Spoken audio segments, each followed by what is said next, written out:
सबसे पहले बात करते हैं बीएससी नर्सिंग नीट की। साथियों, अगर आपको अपने भारत के जो सेंट्रल कॉलेजेस हैं या फिर जो सेंट्रल यूनिवर्सिटीज़ हैं नर्सिंग की, ठीक है, या फिर कहें मेडिकल की जो है उनमें नर्सिंग कोर्स भी है, तो उनमें अगर आपको एडमिशन लेना है देन आपको देना होता है नीट यूजी का एग्जामिनेशन, और नीट यूजी का जो स्कोर है उसी के बेस पर एडमिशन मिलता है उन सेंट्रल कॉलेजेस या फिर सेंट्रल यूनिवर्सिटीज़ में।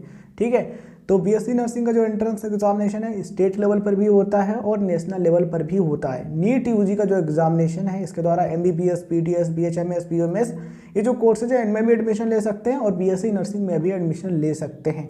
तो आप चाहें तो नीट का फॉर्म भर सकते हैं। नीट 2024 का फॉर्म कब से भरा जाएगा, तो ये आपका भरा जा सकता है साथियों फरवरी के लास्ट वीक से मार्च के फर्स्ट वीक तक, यानी कि जो फॉर्म है ये फरवरी के लास्ट वीक में या फिर मार्च के फर्स्ट वीक। ठीक है, ये जो टाइम है इसी के बीच में आ सकता है। मार्च के फर्स्ट वीक तक मैक्सिमम चांसेज आ ही जाएगा। ठीक है, क्योंकि 2022 की बात करें तो वहाँ पर थोड़ा सा लेट हुआ था, अप्रैल में फॉर्म जारी हुआ था, लेकिन 2023 में आपका जो फॉर्म है ये मार्च के फर्स्ट वीक में आ गया था।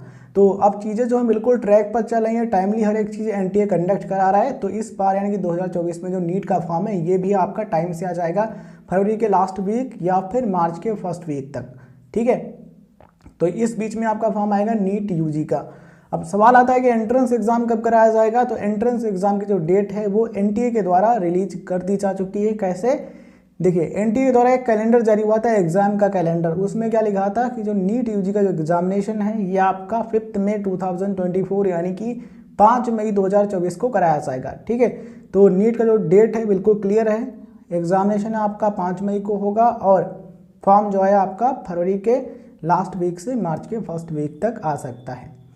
और फॉर्म कौन भर सकता है, तो सबसे पहले बात कर लेते हैं कि देखिए नीट का जो फॉर्म है इसको भरने के लिए या फिर जो स्टेट लेवल का एंट्रेंस एग्जाम कराया जाता है बीएससी नर्सिंग का, उसका फॉर्म भरने के लिए जो एज लिमिट है वो है 17 ईयर्स यानी कि 17 वर्ष। कम से कम जो आपकी एज है वो 17 ईयर्स होनी चाहिए, यानी कि 17 से कम नहीं होनी चाहिए। 17 वर्ष है या फिर इससे ज़्यादा है तो निश्चित ही फॉर्म भर सकते हैं। और नीट यूजी का जो फॉर्म है 2024 का, ठीक है, इसको भरने के लिए कोई भी अपर एज लिमिट नहीं है, मतलब कि आपकी एज चाहे जितनी भी हो आप फॉर्म भर सकते हैं, बट 17 से कम नहीं होनी चाहिए, 17 वर्ष या फिर इससे ज़्यादा होनी चाहिए। ठीक है, और ये जो डेट है ये कब से कैलकुलेट की जाती है, तो ये कैलकुलेट की जाती है कहाँ से, 31 दिसंबर से, यानी कि 31 दिसंबर आप जिस वर्ष एडमिशन लेने जा रहे हैं उस वर्ष का जो 31 दिसंबर है उस डेट तक अगर आपकी एज कम से कम 17 वर्ष हो रही है देन आप एलिजिबल होंगे। आई होप आपको सारी चीज़ें क्लियर हो रही होंगी। अब सवाल आता है क्वालिफिकेशन की, तो 12th आप पास होने चाहिए या फिर 12th के समकक्ष परीक्षा और फिजिक्स, केमिस्ट्री, बायोलॉजी और अंग्रेजी ये सब्जेक्ट होने चाहिए। इसके अलावा देखिए अगर आपने किसी ओपन स्कूल से 12वीं की है, मतलब कि स्टेट लेवल का ओपन स्कूल था, या फिर अगर आपने NIOS से किए तब भी आप इसका फॉर्म फिल कर सकते हैं। एडिशनल बायोलॉजी वाले स्टूडेंट्स वो भी फॉर्म भर सकते हैं। देखिए नीट यूजी का जो विज्ञापन जारी हुआ था या फिर क्या इन्फॉर्मेशन बुकलेट जारी हुआ था 2023 का, वहाँ पर ये लिखा था कि इस चीज़ को लेकर जो डिसीजन है वो कोर्ट में अभी पेंडिंग में है, मतलब कि फाइनल जो डिसीजन है वो नहीं आया है, तब तक के लिए सभी स्टूडेंट्स फॉर्म भर सकते हैं। जब तक डिसीजन नहीं आता है तब तक सभी स्टूडेंट्स एलिजिबल हैं, ओपन स्कूल वाले भी और रेगुलर वाले भी। ठीक है, तो एज लिमिट कम से कम 17 वर्ष है। फिजिक्स, केमिस्ट्री, बायोलॉजी और अंग्रेजी ये सब्जेक्ट्स आपके 12th में होने ज़रूरी है। अब सवाल आपका ये हो सकता है कि सर कितने % मार्क्स चाहिए, तो नीट का जो फॉर्म है इसको भरने के लिए ज़रूरी है कि फिजिक्स, केमिस्ट्री, बायोलॉजी ये जो 3 सब्जेक्ट हैं इनके मार्क्स मिलाकर के कम से कम आपके 50% होने चाहिए। अगर आप एक जनरल या फिर जनरल EWS कैटेगरी कैंडिडेट हैं तो, यानी कि अगर आप एक UR या फिर UR EWS कैटेगरी कैंडिडेट हैं देन कम से कम 50% होने चाहिए। अगर आप एक SC या फिर ST या फिर OBC या फिर PWBD कैटेगरी कैंडिडेट हैं देन 40% मार्क्स हैं PCB के मिलाकर के, तभी आप फॉर्म भरने के लिए एलिजिबल हो जाते हैं। ठीक है, तो ये परसेंटेज का क्राइटेरिया है और एज लिमिट का और क्वालिफिकेशन जो चाहिए वो हमने आपको बता दी है। आपको बता दें नीट का जो फॉर्म है इसको लड़के भी भर सकते हैं और लड़कियां भी भर सकती हैं, यानी कि इसमें male and female both candidates apply कर सकते हैं। आप में से बहुत से स्टूडेंट्स को एज कैलकुलेट करने में प्रॉब्लम आती है, तो आप क्या कीजिए, सिंपली आप गूगल पर सर्च कीजिएगा right info club age calculator.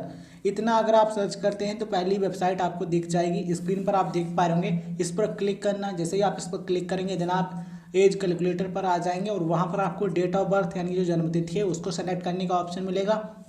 और दूसरा ऑप्शन मिलेगा आपको age at the date of, मतलब कि आपको किस डेट तक एज कैलकुलेट करनी है उसका ऑप्शन मिलेगा।